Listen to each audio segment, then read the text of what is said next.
Bismillahirrahmanirrahim. Assalamualaikum warahmatullahi wabarakatuh.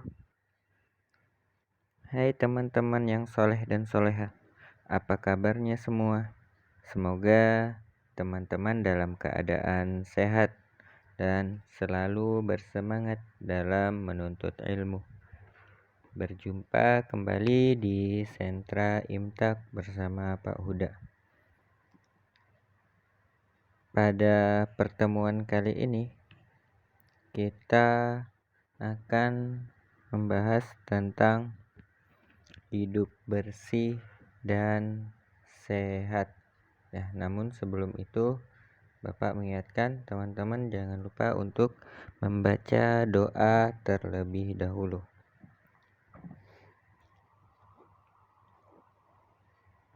Baik, teman-teman, berkaitan dengan hidup bersih dan sehat, ini adalah kaitannya kita menjaga kebersihan diri kita.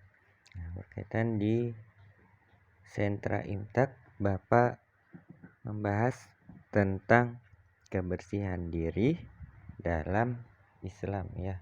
Kebersihan diri ini adalah sebuah keharusan yang harus kita laksanakan, apalagi di saat seperti ini ada pandemi, banyak virus bertebaran ya, di mana virus itu tidak terlihat ya, tidak tampak oleh mata, dan juga kalau kita terkena susah untuk menyembuhkannya, maka kita diharuskan untuk menjaga kebersihan, baik kebersihan dalam diri kita ataupun lingkungan sekitar kita. Nah, di dalam Islam ternyata jauh sebelum ada pandemi ini, Rasulullah SAW sudah menganjurkan untuk setiap umat muslim itu menjaga kebersihan, dan Allah juga menerapkan di dalam Al-Qur'anul Karim ya, bagaimana kita menjaga kebersihan. Dalilnya di dalam Quran surah Al-Baqarah ayat 222, yang artinya sesungguhnya Allah menyukai orang-orang yang bertaubat dan menyukai orang-orang yang mensucikan diri ya. Mensucikan diri ini pasti sudah bersih, karena suci itu pasti bersih, tetapi bersih belum tentu suci ya. Ada syarat-syarat dalam kaidah kesucian ya, seperti kalau bersuci itu dengan air mutlak. Nah, kayak air kelapa itu dia bersih tetapi tidak suci ya, karena dia bukan air mutlak. Nah, itulah. Jadi kalau suci itu pasti bersih, tetapi kalau bersih belum tentu suci. Nah, bagaimana sih menjaga kebersihan diri di dalam apa yang sudah diajarkan oleh Rasulullah SAW ya? Cara menjaga kebersihan diri yang pertama adalah yang dianjurkan oleh Rasulullah adalah untuk mencuci tangan ya. Jadi sebelum kita ada anjuran dari pemerintah ya, ternyata jauh sebelum itu dari kedokteran menganjurkan cuci tangan, ternyata di zaman Rasulullah pun sudah dianjurkan untuk mencuci tangan. Nah, tidak hanya ketika kotor, tetapi saat keadaannya bersih ya. Tapi kita tidak tahu apakah itu tangan kita pernah menyentuh najis atau tidak, sebagaimana disebutkan di dalam sebuah hadis yang artinya, apabila salah seorang di antara kalian bangun dari tidur, hendaknya ia menuangkan air ke atas tangannya 3 kali sebelum memasukkan tangannya ke dalam bejana, karena dia tidak mengetahui di mana tangannya berada saat tidur. Hadis riwayat Bukhari dan Muslim. Ya, jadi anjuran mencuci tangan ini sudah diajarkan oleh Rasulullah SAW, di mana kalau kita tidur pun ya, kenyataannya ketika kita tidur di kasur, tangan kita dalam keadaan bersih, tetapi tidak kita ketahui apakah saat tidur itu ada kotoran atau ada hal-hal yang terjatuh yang tidak terlihat seperti kayak virus dan lain sebagainya, sehingga saat bangun kita dianjurkan untuk mencuci tangan. Yang mencuci tangan ini tidak hanya ketika bangun tidur aja, tetapi juga di saat kita tidak meyakini bahwasanya tangan kita itu ada dalam keadaan bersih. Yaitu menurut Imam Nawawi. Jadi mencuci tangan itu tidak hanya ketika kotor, tapi kalau kita meyakini dalam keadaan ragu apakah tangan kita ini suci atau tidak dari najis tentunya.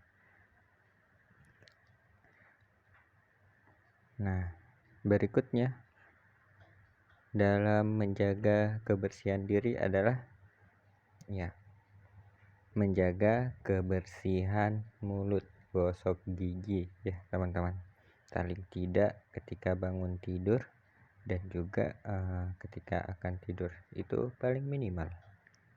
Nah, tetapi kalau di dalam hadis Rasulullah SAW disebutkan, sekiranya tidak memberatkan umatku atau manusia, niscaya aku akan perintahkan kepada mereka untuk bersiwak, menggosok gigi pada setiap kali hendak sholat. Nah, karena kita ketika mau sholat ini menghadap Sang Khalik, menghadap Allah Subhanahu wa Ta'ala yang menciptakan kita, yang memberi segala kebutuhan kita, maka kita dituntut untuk bersih.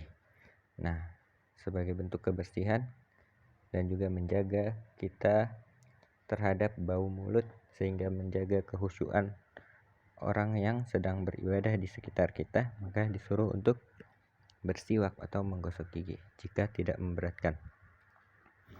Ya, jadi Rasulullah benar-benar menjaga bagaimana seorang muslim itu sikapnya adalah baik dan juga kepribadiannya baik, serta menjaga kebersihan, termasuk kebersihan mulut. Yang berikutnya adalah cara menjaga kebersihan diri, tentunya adalah yang paling afdol dan kita menyatakan kalau sudah melakukan itu maka kita akan bersih semua ya, yakni mandi dan bersuci ya. Mandi. Nah, di dalam Islam ada dua jenis ya, ada mandi wajib, ada mandi sunnah. Nah, mandi ini membersihkan semua kotoran-kotoran yang ada di tubuh kita, sehingga tubuh kita terhindar dari kuman-kuman dan berbagai jenis penyakit lainnya ya. Sebagaimana disebutkan di dalam hadis Rasulullah ya, barang siapa bersuci di rumahnya kemudian berjalan ke salah satu rumah Allah, masjid, untuk melaksanakan kewajiban yang Allah tetapkan ya, maka kedua langkahnya, yang satu menghapus kesalahan, yang satunya lagi meninggikan derajat. Jadi langkah kita menuju masjid di saat kita dalam keadaan suci ya, habis bebersih, maka setiap langkah kita itu, langkah yang satu menghapuskan dosa, langkah yang berikutnya adalah meninggikan derajat, begitu seterusnya ya. Jadi inilah anjuran di dalam Islam, bagaimana sungguhnya Islam ini sangat kompleks, tidak hanya berkaitan dengan masalah ibadah tetapi juga masalah kehidupan sehari-hari. Bagaimana seorang muslim itu harus menunjukkan kebersihan, karena bersih itu juga merupakan bagian dari keimanan. Di dalam hadis disebutkan at-tahuru syatrul iman ya, kebersihan atau kesucian itu bagian dari keimanan. Agar kita sempurna iman kita, maka kita harus menjaga kesucian atau kebersihan diri kita ya. Dan juga Allah itu indah, menyukai keindahan ya. Allah itu indah, menyukai keindahan, dan Allah itu bersih dan menyukai yang bersih. Nah, kita sebagai umat Islam yang mengaku Allah Tuhan kita, maka kita harus menjaga kebersihan kita. Baik teman-teman, selanjutnya Bapak menambahkan kosakata bahasa Arab kita hari ini. Yang pertama, miknasatun, artinya sapu. Miknasatun, sapu. Miknasatun, sapu.